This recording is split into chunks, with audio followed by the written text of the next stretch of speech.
नमस्ते विद्यार्थियों, स्वागत है आप सभी का। और आज के इस व्याख्यान में हम कुछ प्रश्नों का अभ्यास करेंगे। यह अस्वीकरण है। इस सत्र में हमारा उद्देश्य एनसीईआरटी के अभ्यास प्रश्न संख्या 1 से 10 का समाधान करना है।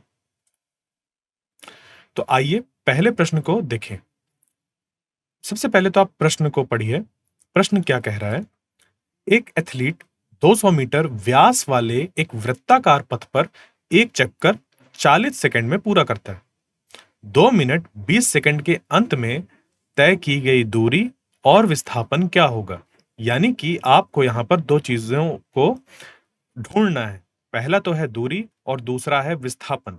समय दे दिया गया है 2 मिनट 20 सेकंड के बाद कितना होगा, और एक चक्कर को पूरा करने में 40 सेकंड लगते हैं। तो आपको बताना है कि अगर 2 मिनट और 20 सेकंड तक वह चलता है उस वृत्ताकार पथ पर, तो दूरी और विस्थापन कितना होगा? आइए इस प्रश्न के चरण दर चरण समाधान पर एक नजर डालें। सबसे पहले तो हम लोग को क्या करना होता है? इसमें जो चीजें दी गई हैं उनको लिखना है। तो क्या क्या दिया गया है? वृत्ताकार पथ का व्यास, जो कि यहां पर है 200 मीटर। वृत्ताकार पथ की त्रिज्या कितनी हो जाएगी? व्यास का आधा, यानी कि आर बराबर अगर हम लिखना चाहें तो हो जाएगा 100 मीटर। एक चक्कर पूरा करने में लगा समय वो हो जाएगा 40 सेकंड्स। अब देखिए, यहां पर दिया गया है कि 2 मिनट 20 सेकंड के अंत में तय की गई दूरी और विस्थापन क्या होगा, हमें ये निकालना है। और अगर हमें ये निकालना है तो हमें ये जो 2 मिनट 20 सेकंड में समय दिया हुआ है, इसको सभी को सेकंड में बदलना पड़ेगा। तो कुल समय हो जाएगा 2 मिनट 20 सेकंड को कुछ इस तरीके से हम बदल सकते हैं कि 2 गुणे 60 धन 20। 2 गुणे 7 क्यों किया? क्योंकि 1 मिनट में 60 सेकंड होते हैं, तो 2 गुणे हो गया 60 धन 20। तो 60 दूनी 120 और 20 यहां पर आ गया। 120 धन 20 बन गया 140 सेकंड। तो कुल समय हो गया 140 सेकंड। अब एक चक्कर में तय की गई दूरी कितना होगा? तो हम एक चक्कर में खिलाड़ी द्वारा तय की गई दूरी अगर ज्ञात करना चाहें, कैसे निकाल सकते हैं? सबसे पहले तो देखिए, इस बात को समझिए कि व्यक्ति जो है वह पथ की परिधि के साथ दौड़ता है। इसलिए क्योंकि यह हमारा वृत्ताकार पथ है, तो एक चक्कर में व्यक्ति द्वारा तय की गई दूरी की गणना करने के लिए हम पथ की परिधि की गणना कर सकते हैं। और हम जानते हैं एक वृत्त की परिधि 2 पाई आर द्वारा दी जाती है। तो त्रिज्या का मान रखने पर हमें परिधि 200 पाई मीटर के रूप में मिलेगी। किस तरीके से? अब यहां पर देखिए, पथ की परिधि अगर हम इसको सी मान लेते हैं तो यह बराबर हो जाएगा 2 पाई आर बराबर 2 गुणा पाई गुणे 100। 100 जहां पर हमने त्रिज्या को रखा, और ऐसा करने पर हमें मिल गया 2 गुणे 100 यानी कि 200, 200 पाई मीटर। यह पथ की परिधि निकल कर आ गई। अब इसमें हम क्या करें कि क्योंकि हमें दूरी और विस्थापन ये निकालना है, तो 140 सेकंड में खिलाड़ी द्वारा तय किए गए चक्रों की संख्या की गणना करेंगे सबसे पहले तो हम। यानी कि खिलाड़ी द्वारा 140 सेकंड में लगाए गए चक्रों की संख्या हम कैसे निकाल सकते हैं? इसको आप ऐसा करिए कि चक्रों की संख्या बराबर हो जाएगा कुल समय बटे प्रति चक्कर समय। यानी कि कुल समय कब तक वह चलता रहा, वो हो गया 140, और एक चक्कर को लगाने का समय कितना हो गया? 40 सेकंड। तो 140 बटे 40 सेकंड जब हमने किया तो मिल जाएगा 3.5 चक्कर। यानी कि समय का इस्तेमाल करते हुए हमने ये निकाल लिया कि कितने चक्कर लगे, और वो निकल कर आ गया 3.5 चक्कर। और अगर एक चक्कर में तय की गई दूरी 200 पाई मीटर है, तो हम बहुत आसानी से 3.5 चक्कर में कितनी दूरी तय की गई होगी वो निकाल लेंगे। और फिर जब विस्थापन की बात आएगी तो हमें प्रारंभिक और अंतिम जो स्थिति है उस पर गौर करना होता है। तो इस बारे में अब आगे एक-एक करके हम दोनों को निकालते हैं। तो यहां से देखें अगर हम कि खिलाड़ी द्वारा तय की गई कुल दूरी का पता लगाया जा सकता है, जिसे प्रत्येक चक्कर के लिए चक्रों की संख्या और दूरी का गुणा करके प्राप्त किया जाएगा। जैसे कि अभी हमने देखा कि तय की गई कुल दूरी बराबर हो जाएगा चक्करों की संख्या गुणा प्रति चक्कर दूरी। तो कुल दूरी बराबर हो जाएगा 3.5 गुणे 200 पाई बराबर 700 पाई। और ये कैसे निकल कर आया? बहुत ही सीधा सा कि एक चक्कर अगर 200 पाई मीटर का है, कुल चक्कर हमारे 3.5 लगे, तो हम 3.5 का 200 पाई से गुणा कर देंगे और गुणा करने पर हमें मिलेगा 700 पाई मीटर। अब इसमें भी अगर हम एक चीज और आगे इस पे निकालना चाहें तो हम क्या कर सकते हैं? 700 गुणे 3.14159 यानी कि पाई का हमने यहां पर मान रख दिया। तो 700 का जब इस पे गुणा किया तो हमें मिल जाएगा 2199.11 मीटर।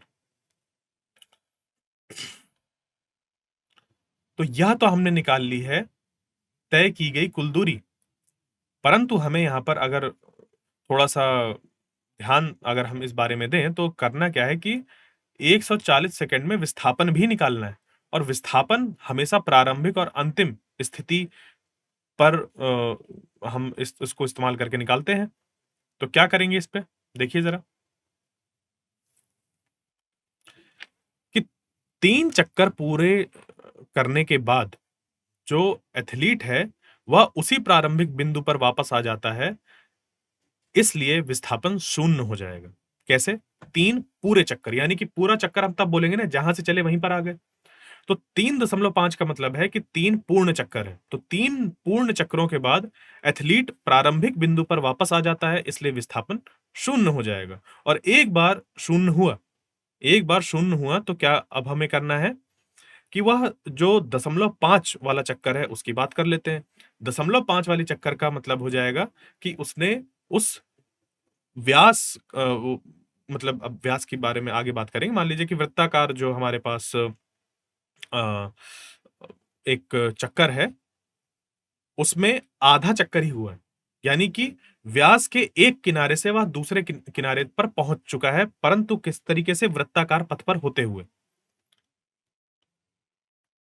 यानी कि शेष 0.5 चक्कर के लिए एथलीट प्रारंभिक बिंदु के व्यासतः विपरीत बिंदु पर है, यानी कि व्यास के दूसरे सिरे पर मौजूद है वह। इसलिए विस्थापन पथ के व्यास के बराबर हो जाएगा, जो कि है 200 मीटर। यानी कि बात समझ गए? प्रारंभिक जो हमारे पास बिंदु था, वह और जो हमारा अंतिम बिंदु है, वह उनके बीच की दूरी, वही हमें देती है विस्थापन। तो अंतिम बिंदु जो है, कैसा है? व्यासतः एकदम विपरीत बिंदु है, जहां से चलना शुरू किया है।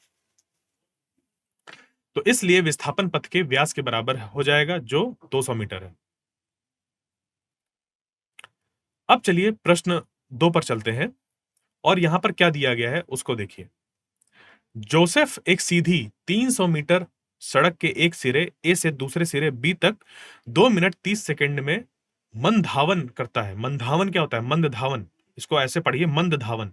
धावन यानी कि जैसे कि धावक होते हैं, वह दौड़ते हैं, तो वो बात हो गई। मंद धावन से मतलब हो जाएगा कि धीमे-धीमे दौड़ना। सुबह-सुबह लोग उठते हैं, ऐसा जाते हैं। और आपने इसका अंग्रेजी शब्द सुना होगा जिसको कि जॉगिंग बोलते हैं। तो जोसेफ एक सीधी 300 मीटर सड़क के एक सिरे ए से दूसरे सिरे बी तक 2 मिनट 30 सेकंड में मंधावन करता है और फिर मुड़कर 100 मीटर वापस बिंदु सी तक एक और 1 मिनट में मंधावन करता है। मंद धावन में जोसेफ की औसत चाल और वेग क्या है? तो औसत चाल हमें निकालना है और वेग। चाल कुल दूरी बटा कुल लिया गया समय होता है और वेग होता है हमारा विस्थापन बटे कुल समय। तो आपको 2 के यहां पर चीजें लेनी है। पहला तो है का, कि ए से बी तक, और खा वाला है ए से सी तक।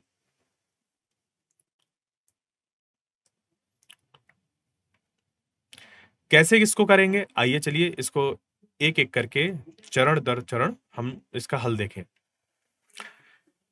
तो मान लेते हैं चरण 1 इसमें ए से बी तक औसत चाल की गणना करना है हमें। तो ए से बी तक की जो दूरी हमें दी गई है वह है 300 मीटर। हमें यह भी दिया गया है कि जोसेफ को इस दूरी को तय करने में 2 मिनट और 30 सेकंड लगते हैं। लेकिन मिनट एक मानक इकाई नहीं है, जिसका उपयोग प्रश्नों में ऐसे हम नहीं कर सकते हैं। यानी कि अगर हमें हल करना है तो मिनट को सेकंड में बदलना पड़ेगा। तो क्या करेंगे कि यह जो 2 मिनट और 30 सेकंड दिया हुआ है, इसको बिल्कुल उसी तरीके से जैसे हमने पिछले प्रश्न में इसकी जो इकाई थी उसको बदला था, तो यहाँ पर हम 2 गुणे 60 धन 30 सेकंड कर देंगे। तो 2 गुणे 60 हो जाएगा 120 धन 30 हो जाएगा 150 और यह सेकंड आ गया तो 150 सेकंड हो गया। अब चलते हैं आगे इस पे। हम औसत चाल ज्ञात करने वाले हैं। तो औसत गति का सूत्र क्या है?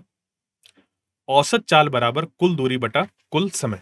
यहां पर औसत चाल से क्या मतलब है कि कुल दूरी बटे कुल समय।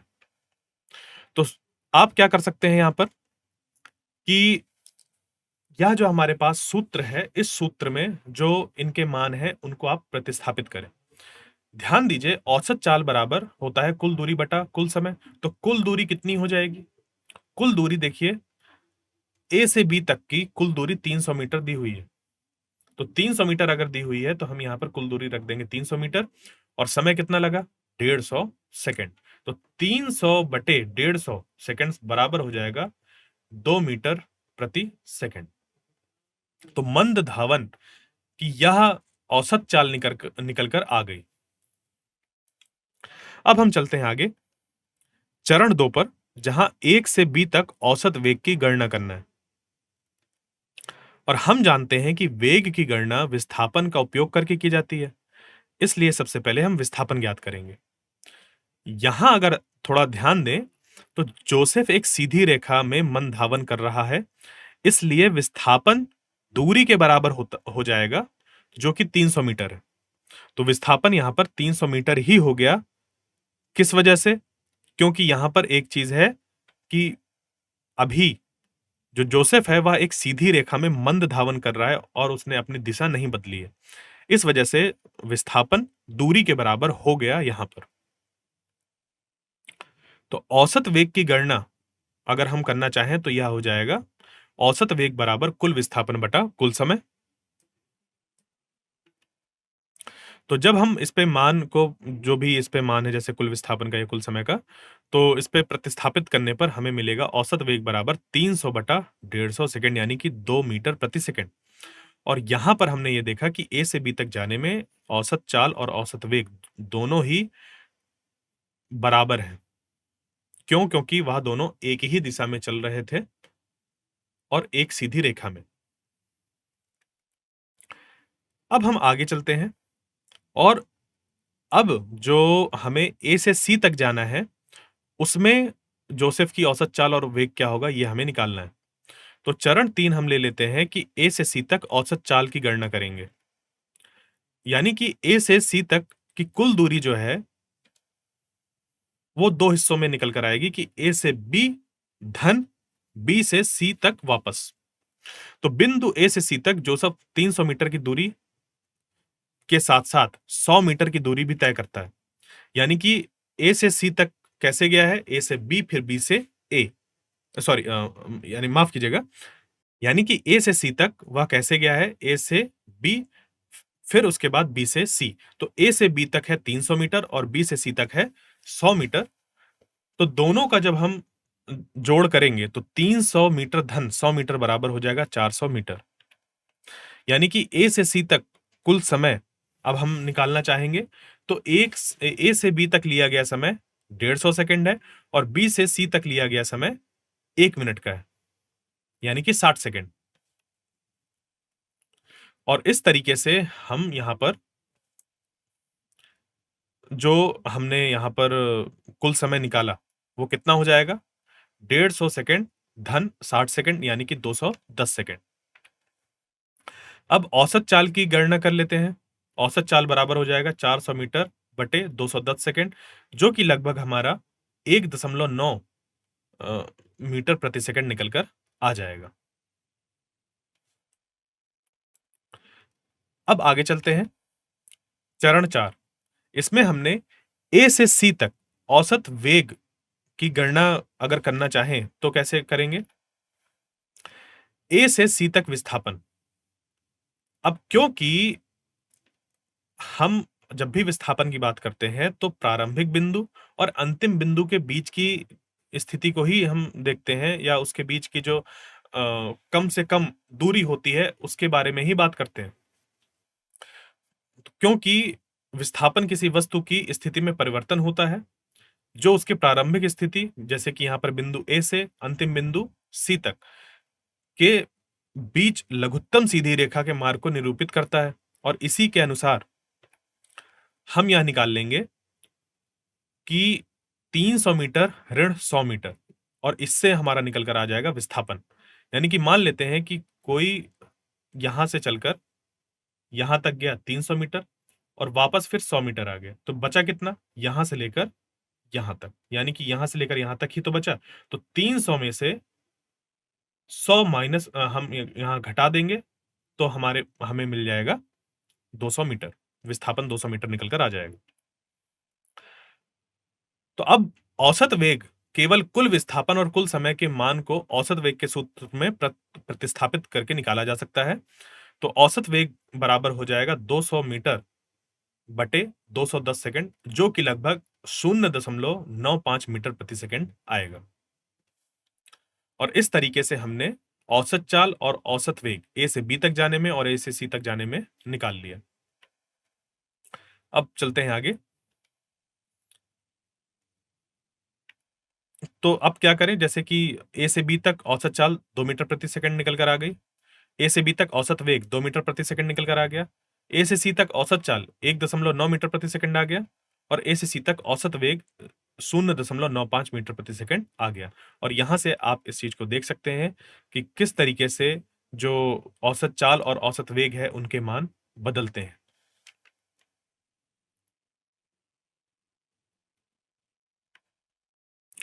आइए अब अगले प्रश्न पर हम थोड़ा सा ध्यान दें। तो प्रश्न यह है कि अब्दुल विद्यालय जाते समय अपनी यात्रा के लिए औसत चाल 20 किलोमीटर प्रति घंटा की गणना करता है। उसी रास्ते से वापसी की यात्रा पर कम यातायात है और औसत चाल 30 किलोमीटर प्रति घंटा है। तो अब्दुल की यात्रा के लिए औसत चाल क्या है? मैं यहां पर बहुत अच्छी तरीके से आपको बता दूं कि औसत चाल और चालों का औसत भिन्न भिन्न होता है।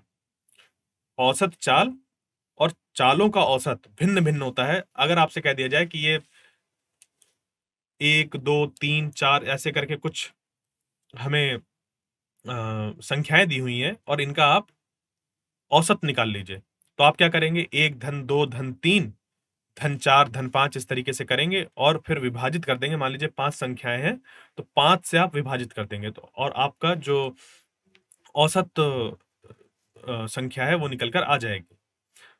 और इस तरीके से अगर आपने औसत चाल निकाल ली तो ये सारी चीजें गड़बड़ हो जाएंगी। यानी कि मान लीजिए आपको यहाँ पर 2 चाल दी हुई हैं, 20 किलोमीटर प्रति घंटा और 30 किलोमीटर प्रति घंटा।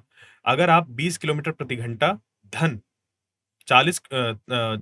30 किलोमीटर प्रति घंटा करके 2 से विभाजित कर देंगे, तो जो आपका उत्तर है वह गलत हो जाएगा, क्योंकि आपको जो संख्याएं दी हैं उनका औसत नहीं निकालना है, आपको औसत चाल निकालनी है। और औसत चाल का मतलब होता है कुल तय की गई दूरी बटे कुल समय, और इसका आपको ध्यान रखना ही रखना है। तो आइए हम इस प्रश्न को चरण दर चरण देखें। क्या क्या दिया गया है?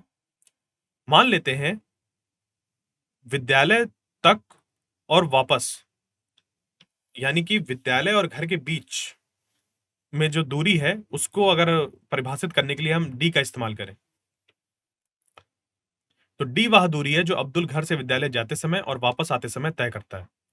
यानी कि विद्यालय और घर के बीच में दूरी हमने डी मान ली। मान लेते हैं V1 घर से विद्यालय जाते समय अब्दुल की गति है, जो 20 किलोमीटर प्रति घंटा के रूप में दी गई है। यानी कि चाल, अगर हम ध्यान दें थोड़ा सा यहाँ पर, तो विद्यालय पहुंचने की जो चाल है वह है 20 किलोमीटर प्रति घंटे, और V2 ये वापसी यात्रा की चाल है जो कि है 30 किलोमीटर प्रति घंटा। तो प्रत्येक चरण के लिए लिया गया समय हो जाएगा, किस तरीके से निकालेंगे? विद्यालय जाने तक का समय मान लेते हैं T1, तो ये हो जाएगा दूरी बटे चाल, यानी कि D बटा 20 घंटे। और फिर वापसी यात्रा में जो समय लगेगा वो क्या क्या हो जाएगा, मान लेते हैं T2, जो कि बराबर हो जाएगा दूरी बटे चाल। अब यहां पर दूरी फिर से D है, क्योंकि घर और स्कूल वो तो अपनी जगह पर ही है ना, उनके बीच में कोई ऐसा परिवर्तन नहीं आया है। तो D बटा हो जाएगा 30 घंटे, यानी कि विद्यालय जाने का समय और वहां से वापस आने का समय हमें मिल गया T1 और T2। तो अगर हम चाहें तो जो कुल समय है वह निकाला जा सकता है, जो कि हो जाएगा T1 धन T2, कुल समय निकल कर आ जाएगा। और अगर हम कुल दूरी की बात करें तो वह D धन D हो जाएगा, क्योंकि D गया D वापस आया, तो कुल हो जाएगा 2D। तो कुल दूरी और कुल समय निकाल लेते हैं। कुल दूरी हो जाएगा D धन D, यानी कि 2D किलोमीटर, और कुल समय हो जाएगा, मान लेते हैं T बराबर T1 धन T2, यानी कि T बराबर D बटा 20 धन D बटा 30। आप इसको अगर हल करें तो T बराबर हो जाएगा 3D धन 2D बटा 60, और T बराबर हो जाएगा 5D बटा 60, यानी कि D बटे 12 घंटे। यह हमारा कुल समय निकल कर आ गया। कुल दूरी हमें पता है, औसत चाल निकालनी है, उसका जो सूत्र है वह याद करिए, आपका जो उत्तर है वह निकल कर आ जाएगा, उसमें मान वगैरह रखकर। तो पूरी यात्रा के लिए जो औसत चाल बनेगा वह हो जाएगा कुल दूरी बटा कुल समय, कुल दूरी बटा कुल समय। तो हमने कुल दूरी रख दी 2D, और कुल समय की जगह पर रख दिया D बटे 12। तो बटा में था ये, तो 12 और ये चला गया ऊपर गुणे में, 2D गुणा 12 बटा D, D से D विभाजित हो जाएगा, 2 गुणा 12 24 आ जाएगा, और औसत चाल निकल कर आ गई 24 किलोमीटर प्रति घंटे। अब सोचिए जरा, अगर आपने ऐसे निकाला होता कि 20 किलोमीटर प्रति घंटा धन 30 किलोमीटर प्रति घंटा बटे 2, तो 30 धन 20 कितना हो जाता? 50। तो 50 किलोमीटर प्रति घंटे को आप जब 2 से विभाजित करते तो 25 किलोमीटर प्रति घंटे आता, जो कि औसत चाल नहीं है। तो इस बात को यहां से समझ लीजिए, अच्छे तरीके से समझ लीजिए, गलतियां मत करिएगा। यानी कि अब्दुल की यात्रा के लिए औसत चाल 24 किलोमीटर प्रति घंटे है, ना कि 25 किलोमीटर प्रति घंटे। और क्यों नहीं है, ये मैंने सारी चीजें आपको बताई। अगले प्रश्न पर चलते हैं। एक मोटर नाव, जो स्वचालित नाव होती है, तो एक मोटर नाव झील पर विराम से चलना शुरू करती है और 8.0 सेकंड के लिए 3.0 मीटर प्रति सेकंड वर्ग की निरंतर दर से एक सीधी रेखा में त्वरित होती है, यानी कि उस पे त्वरण मौजूद है। त्वरण है तो जो वेग है या जो चाल है उसमें परिवर्तन आएगा, या तो बढ़ेगा या तो घटेगा। वह इस बात पर निर्भर करेगा कि यह जो त्वरण है वह चाल वेग की दिशा में ही है या वेग के विपरीत दिशा में है। तो इस समय के दौरान नाव कितनी दूरी तय करती है, आपको यह बताना है। बहुत ही आसान है, आइए इसको निकालते हैं। कैसे इसको निकालेंगे? सबसे पहले हमें दिए गए आंकड़ों को नोट करना होगा। तो मोटर नाव का प्रारंभिक वेग u बराबर हो जाएगा 0। मोटर नाव का त्वरण a बराबर हो जाएगा 3.0 मीटर प्रति सेकंड वर्ग। और जिस समय पर हमें यहाँ पर सारी चीजें निकालनी है वो हो जाएगी 8.0 सेकंड। तो मोटर नाव द्वारा तय की गई दूरी की गणना बहुत आसान हो जाएगा। किस तरीके से? s बराबर ut धन 1/2 at का वर्ग, इसका उपयोग करके निकालेंगे हम लोग। तो मोटर नाव द्वारा तय की गई दूरी, क्योंकि यहां पर हमें यह जो समीकरण है इसमें सबका मान प्रतिस्थापित करना होगा, तो S बराबर हो जाएगा 0 गुणे 8 धन 1/2 गुणे 3 गुणे 8 का वर्ग। यानी कि S बराबर बन जाएगा 1/2 गुणे 3 गुणे 8 गुणे 8। आप इस 2 से 8 को विभाजित कर दें तो बचेगा 4। 8 गुणे 4 गुणे 3 हो जाएगा। तो आप इस तरीके से कर सकते हैं कि 3 गुणे 4 यानी कि 12 और 12 अट्ठे 96, यानी कि S बराबर निकल कर आ गया 96 मीटर। तो मोटर नाव द्वारा तय की गई दूरी 96 मीटर्स हो गई। अब चलते हैं अगले प्रश्न पर। एक कार का चालक 52 किलोमीटर प्रति घंटे की गति से चलते हुए ब्रेक लगा देता है। यानी कि वह 52 किलोमीटर प्रति घंटे की रफ्तार से चल रहा था और एकदम से उसने क्या किया, ब्रेक लगा दिया। तो पहले हमें क्या बताना है? इसका देखिए प्रश्न का वाला जो हिस्सा है उसमें कहा गया है, ग्राफ पर उस क्षेत्र को छायांकित करें जो इस अवधि के दौरान कार द्वारा तय की गई दूरी को दर्शाता है। और वाला हिस्सा है इस पे कि ग्राफ का कौन सा भाग कार की एक समान गति का प्रतिनिधित्व करता है।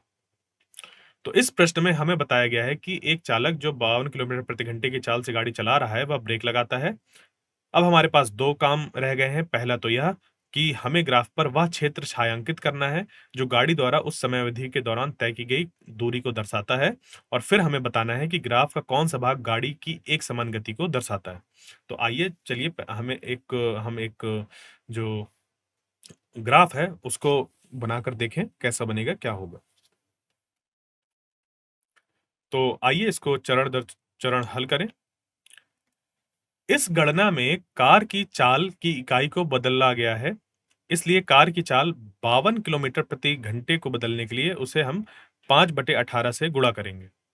जब आप इसको गुणा करेंगे तो यह मीटर प्रति सेकंड में बदल जाएगी और 14.44 मीटर प्रति सेकंड कार की जो चाल है वह निकल कर आ गई।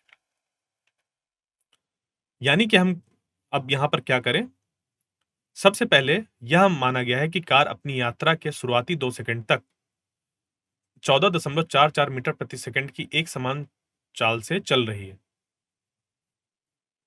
मान लेते हैं मान लेते हैं कि 2 सेकंड के लिए, ठीक है? ऐसा है ना कि मान लेते हैं, ऐसा दिया नहीं गया है, प्रश्न में ऐसा नहीं दिया गया, ऐसा मान लेते हैं क्योंकि यहाँ पर ये बताना है कि ग्राफ का कौन-सा भाग कार की एक समान गति का प्रतिनिधित्व करता है, तो हम ऐसा मान लेते हैं कि 2 सेकंड तक के लिए ऐसा चल रहा है। इसका मतलब है कि इस समय अंतराल में कार की गति में कोई बदलाव नहीं हुआ और वह अपनी स्थिर रफ्तार को बनाए रखेगी। और उसके बाद फिर ब्रेक लगाने पर मान लेते हैं कि जो कार है वह 5 सेकंड में रुक जाती है, मान लेते हैं। और अगले 3 सेकंड में कार पूर्णतः विरामावस्था में आ जाती है। तो इसको कुछ इस तरीके से बनाया जा सकता है, जहां पर कि शुरुआती 2 सेकंड में जो कार है वह एक समान गति से चल रही थी। उसके बाद अगले 5 सेकंड में 1, 2, 3, 4, 5 अगले यानी कि 1, 2, 3, 4 और 5 सेकंड, अगले 5 सेकंड में कार इस तरीके से रुक गई। तो हम ग्राफ से क्या बता सकते हैं? ग्राफ का छायांकित हिस्सा यह बताता है कि ब्रेक लगाने के बाद जैसे ही ब्रेक लगना चालू हुए, उस समय उस समय कार ने कितनी दूरी तय करी। यानी कि यह जो छायांकित हिस्सा है, यह इस चाल समय का जो यह वक्र है, इस वक्र के नीचे और इस हमारे एक्स अक्ष के बीच जो क्षेत्र है, वह बताएगा कि कितना इस विस्थापन हुआ है। और उससे ही हम ये निकाल लेंगे कि जब ब्रेक लग रहे थे, तो उसपे विस्थापन कितना निकल कर आया, इसका क्षेत्रफल निकाल लेंगे। तो ग्राफ में सीधी रेखा का मतलब है, जैसे यहाँ पर अगर हम देखें, ग्राफ में यानी कि यहाँ पर अगर हम देखें तो ग्राफ में सीधी रेखा का मतलब है कि कार की चाल स्थिर है और यह दर्शाता है कि समय तो बढ़ रहा है। देख सकते हैं 1 सेकंड फिर 2 सेकंड समय तो बढ़ रहा है, लेकिन कार की रफ्तार ना तो कम हो रही है, ना तो बढ़ रही है, वह एक समान है। उसके बाद जैसे ही ब्रेक लगे ऐसे ही ये धीमा होता गया।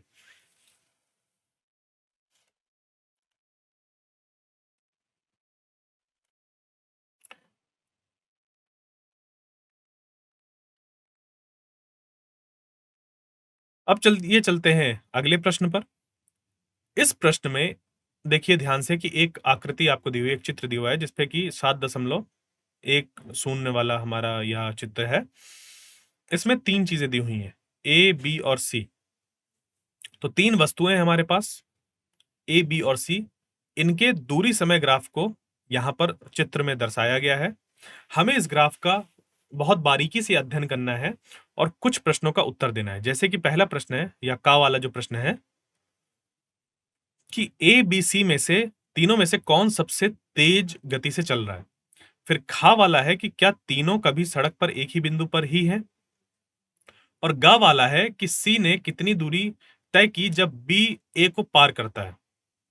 यानी कि उस समय तक जब बी ए को पार करता है तो सी ने कितनी दूरी तय करी है, और घा हमें ये बताना है कि बी ने कितनी दूरी तय की है जब तक वह सी को पार करता है। तो एक एक करके इनको हमें निकालना पड़ेगा। आइए इसको करते हैं। कैसे करेंगे? का वाले में हमें क्या निकालना है कि तीनों में से कौन सबसे तेज गति से चल रहा है। तो हम यहां पर निकालेंगे चाल, 4 बराबर हो जाएगा दूरी बटा समय।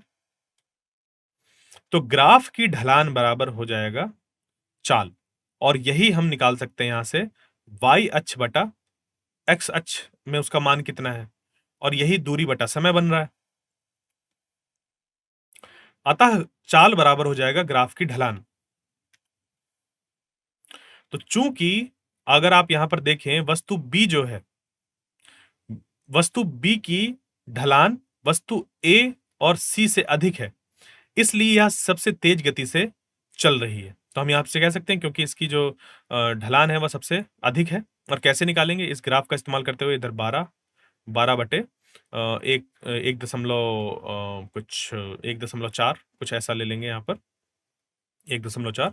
तो 12 बटे 1.4 जब करेंगे तो हमें यहाँ पर इसका जो चाल है वो पता चल जाएगा। फिर इधर इसके बीच जो है उसको हम करेंगे तो हमें चाल मिल जाएगी, और यहाँ से यहाँ ए के लिए करेंगे, मतलब सी वाले के लिए करेंगे तो हमें उसकी चाल मिल जाएगी।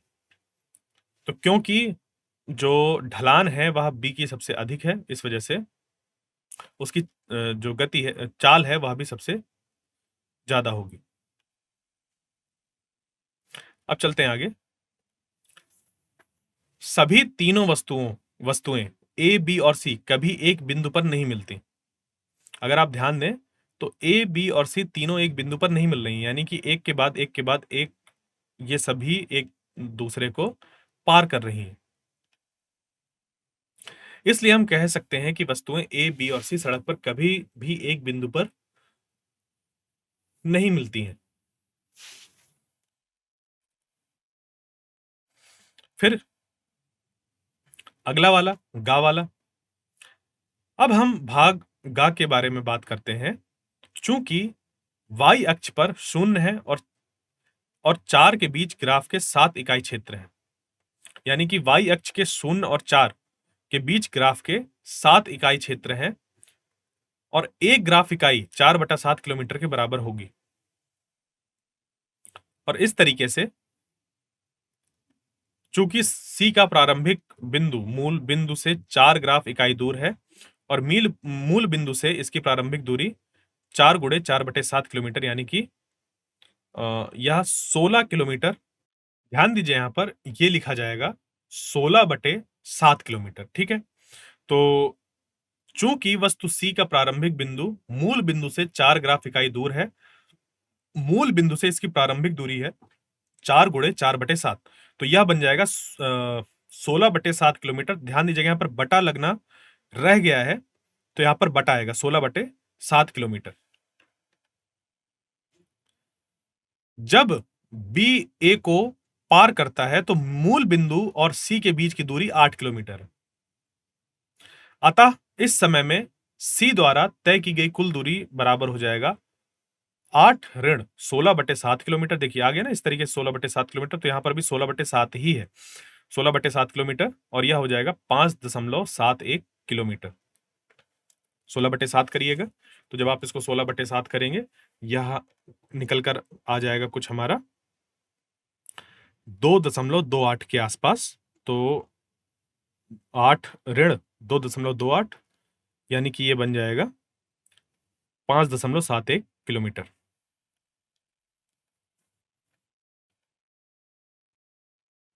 अब आगे चलते हैं। अब हो क्या रहा है यहां पर, वह दूरी जो वस्तु बी द्वारा उस बिंदु पर तय की गई है जहां यह सी को पार करती है, 9 ग्राफ इकाइयों के बराबर है। तो इसलिए बी द्वारा तय की गई कुल दूरी जब यह सी को पार करता है तो हो जाएगा 9 गुणे 4/7, यानी कि 5.14 किलोमीटर। अब चलिए प्रश्न संख्या 7 करते हैं। इस प्रश्न में एक गेंद को 20 मीटर की ऊंचाई से धीरे से छोड़ा जाता है। हमें यह भी बताया गया है कि इसका वेग 10 मीटर प्रति सेकंड वर्ग की दर से एक समान रूप से बढ़ता है, और हमें यह पता करना है कि गेंद जमीन पर किस वेग से टकराएगी। हमें यह भी पता करना है कि गेंद जमीन पर कितने समय बाद टकराएगी। तो चलिए इस प्रश्न के उत्तर को हम देखें। सबसे पहले हमें दिए गए आंकड़ों को नोट करना होगा। यह चरण बहुत महत्वपूर्ण होता है, क्योंकि इस चरण से आपको यह पता लग चलेगा कि सवाल को हल करने के लिए आप किन सूत्रों का उपयोग कर सकते हैं। तो मान लेंगे कि गेंद का जो वेग है v से टकराएगी वह गेंद जमीन पर, यानी कि हम मान लेंगे कि गेंद v वेग से जमीन पर टकराएगी। इसके अलावा गेंद द्वारा जमीन पर टकराने में लगा समय मान लेते हैं t है। तो गेंद का प्रारंभिक वेग u बराबर हो जाएगा 0, क्योंकि गेंद को जिस जगह से गिराया गया है वहां पर वह रुकी हुई थी, इस वजह से उसका प्रारंभिक वेग 0 हो रहा है। दूसरी चीज, जिस ऊंचाई से इसको गिराया गया है वह है 20 मीटर, तो गिरने की दूरी या ऊंचाई s बराबर 20 मीटर हो जाएगा। और नीचे की ओर त्वरण, इसमें हम लेंगे 10 मीटर प्रति सेकंड वर्ग। अब अगर आपने ध्यान दिया हो तो इसमें हमें v, u, a और s इनसे बना हुआ कोई एक सूत्र चाहिए था, जो कि गति का जो तीसरा समीकरण है वह होता है। तो हम गति के तीसरे समीकरण को जानते हैं, जो कि होता है v वर्ग बराबर u वर्ग धन 2as। समीकरण में प्रारंभिक वेग, त्वरण और दूरी के मान प्रतिस्थापित करने पर हमें मिल जाएगा v वर्ग बराबर 2 गुणे 10 गुणे 20 धन 0, यानी कि v वर्ग बराबर 400 मीटर प्रति सेकंड। तो v बराबर हो जाएगा 20 मीटर प्रति सेकंड, क्योंकि हमने दोनों तरफ वर्गमूल लिया, तो v बराबर 20 मीटर प्रति सेकंड मिल जाएगा। यानी कि वह वेग, जिस वेग से जो गेंद है वह जमीन से टकरा रही है, वह 20 मीटर प्रति सेकंड है, यानी कि टकराने के एकदम पहले जो उसका वेग है वह 20 मीटर प्रति सेकंड है। अगले इस पे हम आगे देखें कि गेंद को टकराने में लगा समय कितना हो जाएगा। तो इसको बड़े ही आसानी से निकाला जा सकता है। जो गति का पहला समीकरण है उसको थोड़ा सा हम घुमा फिराकर लिख सकते हैं कि t बराबर v ऋण u बटा a, यानी कि इस पे हम अब जितने भी मान हैं उनको प्रतिस्थापित करें। v बराबर हो गया 20, u बराबर हो गया 0, तो 20 ऋण 0 बटे 10, यानी कि 20 बटा 10 यानी कि 2 सेकंड। तो लगा हुआ समय कितना हो गया? 2 सेकंड। इसलिए गेंद द्वारा टक्कर लगने में जो समय हुआ वह हो गया 2 सेकंड। अगले प्रश्न को देखते हैं। एक कार के लिए चाल समय ग्राफ इस चित्र में दर्शाया गया है। 7.11 में यह जो ग्राफ है वह दिया गया है। तो इस प्रश्न में हमें एक कार के लिए चाल समय ग्राफ दिया गया है। ग्राफ का उपयोग करके हमें दो चीजें बतानी है। पहली ये चीज बतानी है कि कार पहले 4 सेकंड में कितनी दूरी तय करेगी। हमें ग्राफ पर उस क्षेत्र को छायांकित करना है जो इस अवधि के दौरान कार द्वारा तय की गई दूरी को दर्शाता है। दूसरा, हमें यह बताना है कि ग्राफ का कौन सा भाग कार की एक समान गति को दर्शाता है।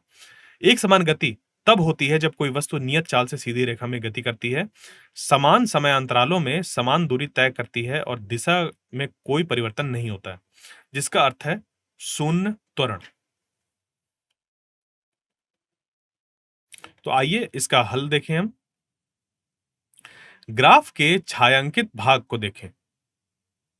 यह छायांकित भाग हमें पहले 4 सेकंड में कार द्वारा तय की गई दूरी देता है। तो छायांकित भाग का क्षेत्रफल त्रिभुज के क्षेत्रफल के सूत्र अर्थात आधार गुणा ऊंचाई गुणा 1/2 इसका उपयोग करके निकाला जा सकता है। तो हमें मिल जाएगा 1/2 गुणे 4 गुणे 6, यानी कि इसको हल करने पर हमें मिलेगा 12 मीटर। तो पहले 4 सेकंड में कार द्वारा तय की गई दूरी हमें मिल जाएगी कितनी? 12 मीटर।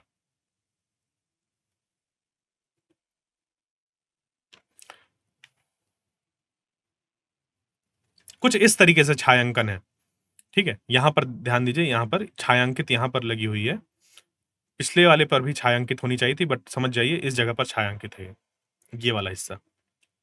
ठीक है, जहां पर हम ये कह सकते हैं कि यह एक समान चाल से या एक समान त्वरण से ये आगे बढ़ रही है। एक समान चाल से नहीं, एक समान त्वरण से यह आगे बढ़ रही है।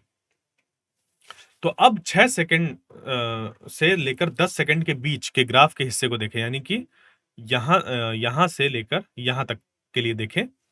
तो यह समय अक्ष के समानांतर एक सीधी रेखा है, जिसका मतलब है कि कार की गति नहीं बदल रही, लेकिन समय बढ़ रहा है। यह एक समान गति का उदाहरण है, यानी कि यहां से लेकर यहां तक यह एक समान गति कर रही थी, जबकि यहां पर त्वरण था। त्वरण घट रहा था, यहां पर त्वरण था, एक समान त्वरण था, परंतु यहां पर घटने लगा, फिर त्वरण शून्य हो गया। अगले प्रश्न पर चलते हैं। हम प्रश्न संख्या 9 को देखेंगे, जहां हमें निम्नलिखित स्थितियों में कौन-कौन संभव है यह बताना है और प्रत्येक के लिए उदाहरण भी देना है। पहला है का वाला, एक वस्तु जिसका त्वरण नियत हो लेकिन वेग शून्य हो। दूसरा, एक वस्तु जो त्वरण के साथ गति कर रही हो लेकिन एक समान चाल के साथ चल रही हो। गा वाला है, एक वस्तु जो किसी निश्चित दिशा में गति कर रही हो और उसका त्वरण गति की दिशा में लंबवत हो। तो आइए एक-एक करके इसको समझते हैं। तो पहला वाला जो हमारा उत्तर होगा, वो क्या होगा उसको समझिए। पहली बात तो उत्तर हाँ है और ऐसा संभव है कि कोई वस्तु निरंतर त्वरण रखे परंतु शून्य वेग हो। जैसे कि हवा में ऊर्ध्वाधर ऊपर की ओर फेंकी गई वस्तु पर गुरुत्वाकर्षण के कारण निरंतर त्वरण लगता है, परंतु जब वह एकदम शीर्ष पर होती है, यानी कि उसके ऊपर वह नहीं जा सकती, उस बिंदु पर पहुंचकर जो वेग है वह शून्य हो जाता है, परंतु उसमें अभी भी त्वरण लग रहा होता है नीचे की ओर। तो ऐसा इसलिए होता है क्योंकि वस्तु एक पल के लिए रुक जाती है और इसी स्थिर अवस्था के कारण वेग शून्य हो जाता है। तो उदाहरण के लिए जब आप एक गेंद को हवा में एकदम ऊर्ध्वाधर ऊपर फेंकते हैं, तो इसकी प्रक्षेप वक्र के बिल्कुल शीर्ष पर उसका जो तात्कालिक वेग होता है वह शून्य हो जाता है, यानी कि एकदम उच्चतम बिंदु पर पहुंचकर वहां पर तात्कालिक जो वेग है वह शून्य हो जाता है। हालांकि गुरुत्वाकर्षण के कारण त्वरण अभी भी इस पर लग रहा है। यह त्वरण नीचे की ओर कार्य करता है और इसका मान स्थिर होता है, यानी कि 9.8 मीटर प्रति सेकंड वर्ग।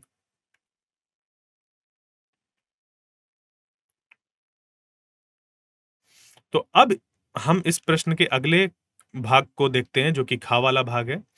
इस भाग का उत्तर भी हाँ है और यह संभव है कि एक वस्तु त्वरण के साथ गति कर रही हो लेकिन एक समान चाल के साथ, यानी कि यह चीज संभव है कि वस्तु में त्वरण भी हो और वह एक समान चाल से चल भी रही हो, क्योंकि यहां पर एक समान चाल की बात हुई है। तो त्वरण का अर्थ है चाल में वृद्धि या कमी। एक समान चाल का अर्थ है कि चाल समय के साथ नहीं बदलती। अब यह दोनों एक साथ कैसे हो सकते हैं? तो देखिए, त्वरण तब भी आता है जब हम क्या करते हैं कि एक कोई वस्तु वृत्ताकार गति कर रही हो। तो उदाहरण के लिए वृत्तीय गति एक ऐसी वस्तु का उदाहरण है जो त्वरण के साथ गति कर रही है, क्योंकि उसमें चाल तो एक समान होती है, परंतु जो दिशा होती है वह बदलती है। तो दिशा के बदलने के कारण वेग बदलता है, और वेग क्योंकि बदल रहा है यानी कि उसमें त्वरण है, जो कि अभिकेंद्रीय बल के कारण आता है, जिसको कि हम अभिकेंद्रीय त्वरण भी बोलते हैं। तो चाल जो कि वेग का परिमाण होता है वह नियत रहती है, लेकिन वेग की दिशा लगातार बदल रही होती है। चूंकि वेग एक सदिश राशि है, परिमाण और दिशा दोनों में परिवर्तन या दोनों में से किसी एक में भी परिवर्तन के कारण इसमें त्वरण की हम बात करते हैं।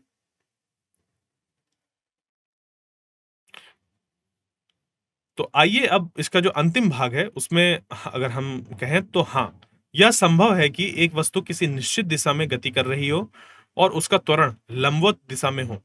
एक वस्तु के लिए जो वृत्तीय प्रक्षेप वक्र में त्वरित हो रही है, त्वरण वस्तु द्वारा अनुसरण की गई दिशा के लंबवत होता है। यानी कि वृत्ताकार पथ पर जब कोई वस्तु चलती है तो उसके वेग के दिशा के एकदम लंबवत जो अभिकेंद्रीय त्वरण होता है वह लग रहा होता है। तो इसको और बेहतर ढंग से हम समझते हैं, जैसे प्रक्षेप गति।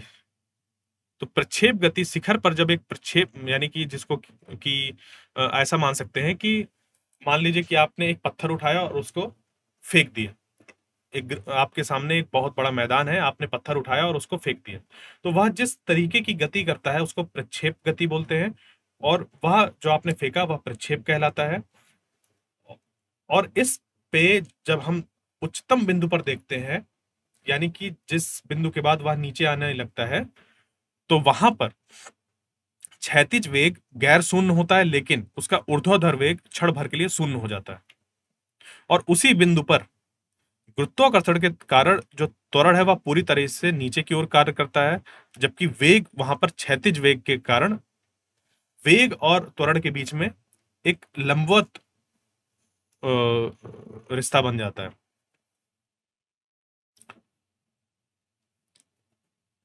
अब हम चल रहे हैं अब अपने अंतिम प्रश्न की ओर। तो एक कृत्रिम उपग्रह 42,250 किलोमीटर त्रिज्या की एक वृत्ताकार कक्षा में गति कर रहा है। यदि इसे पृथ्वी के चारों ओर घूमने में 24 घंटे लगते हैं तो इसकी चाल की गणना करना है हमें। बहुत ही आसान है। चाल कैसे निकल कर आएगा? सबसे पहले हम दिए गए आंकड़ों को नोट करेंगे। तो वृत्ताकार कक्षा की त्रिज्या आर का मान 42,250 किलोमीटर है। उपग्रह पृथ्वी के चारों ओर 24 घंटे में घूमता है, इसलिए लिया गया समय 24 घंटे हो जाएगा।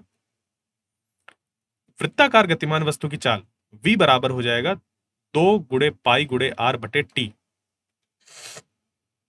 यानी कि जब इस पे हम सारे मान रखेंगे तो 2 की जगह 2 आ जाएगा, पाई की जगह 22/7, और यहाँ पर 42,250 आ गया, जो कि है उसका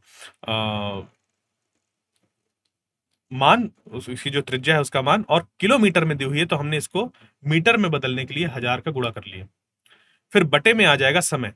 24 घंटे को हम लोग सेकंड में परिवर्तित करेंगे तो 24 गुणे 60 मिनट में बदल गया। अब इस मिनट को सेकंड में बदलने के लिए हमने फिर से 60 का गुणा किया, तो 24 गुणे 60 गुणे 60, यह बन गया हमारे पास समय, जो कि मिनट में है। तो 2 गुणे 22 गुणे 42,250 गुणे 1000 बटे 7 गुणे 24 गुणे 60 गुणे 60 मीटर प्रति सेकंड, यह निकलकर आ जाएगा, और v बराबर हो जाएगा 3073.74 मीटर प्रति सेकंड।